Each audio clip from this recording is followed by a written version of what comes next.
Hello again. Just before I move on to something about spring energy, I just wanted to finish off this. Gary's momentum energy theory says that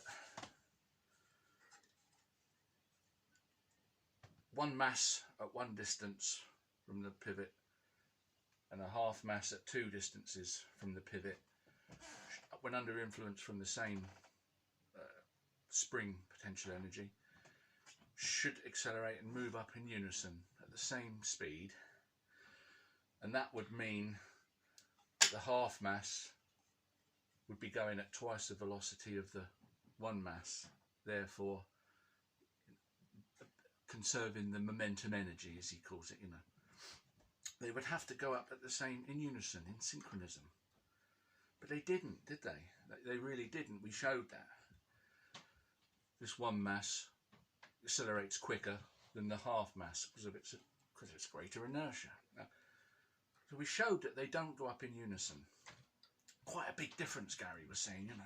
God, look at that, look how far, so there's a big difference. So that blows his momentum energy theory out of the water, of course. So how did he get round it?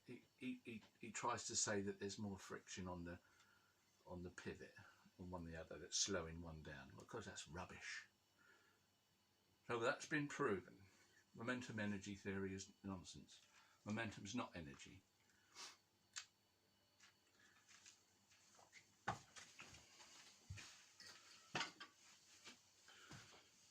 Now up here, you'll like this, Gary. PE equals 1/2 kx squared. The potential energy of a spring is equal to 1/2 k, which is a spring constant,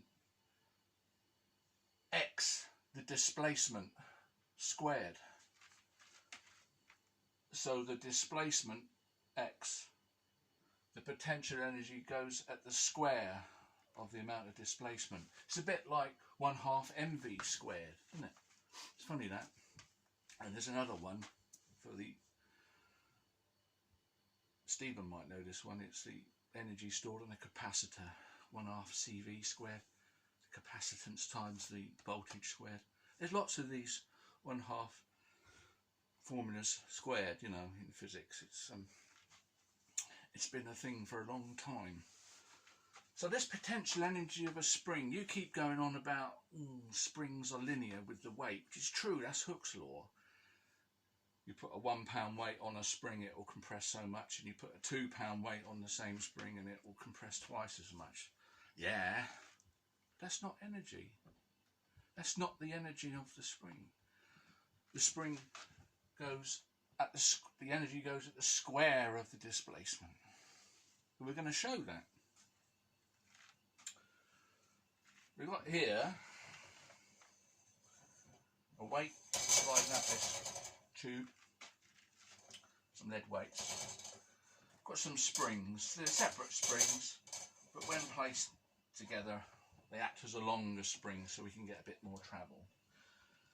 Now, to make a quick release mechanism is a lot of effort, and to use an old expression, its moment is of no great importance in this experiment. It's a visual thing to give you an idea that we're going to show that by compressing the spring one distance we get a certain amount of height, but by compressing the spring two distances we don't get twice the height, we get 4 times the height. Yes, goes at the square of the displacement.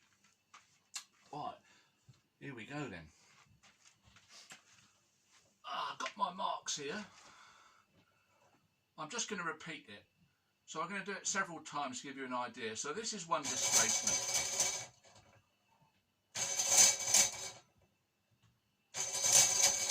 Give you a rough idea. I know it's a bit fast. I need a slow-mo camera. They're a bit expensive, aren't they? That's one displacement.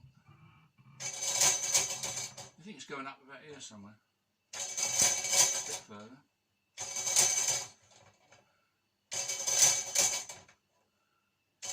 It gives you an idea how far it's going. That's one displacement. Let's go to 2 displacements.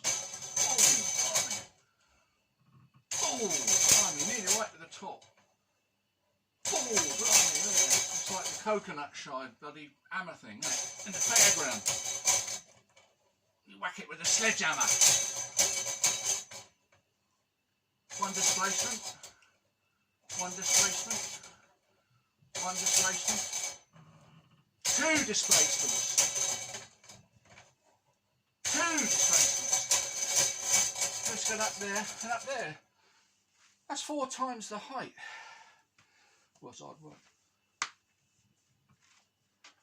It's not perfectly accurate, but it's enough to give you the idea.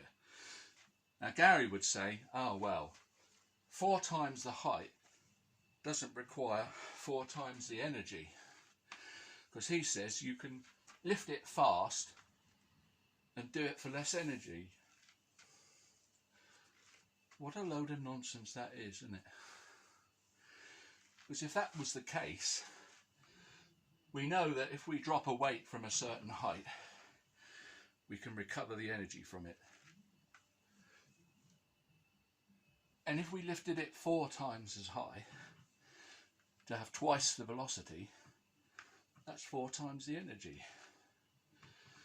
Now, if we could recover that energy and lift the weight faster up to that height, using less energy to restore it, we'd get out more than we were putting in.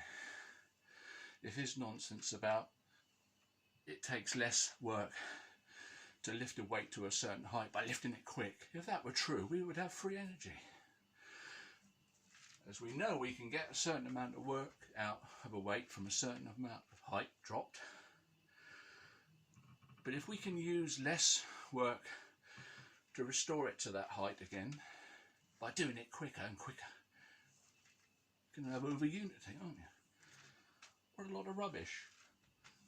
Potential energy of a spring, Gary, one last time. Potential energy is 1/2 spring constant K, the displacement squared, x squared. It's not Hooke's law. Hooke's law has nothing to do with it. Thank you.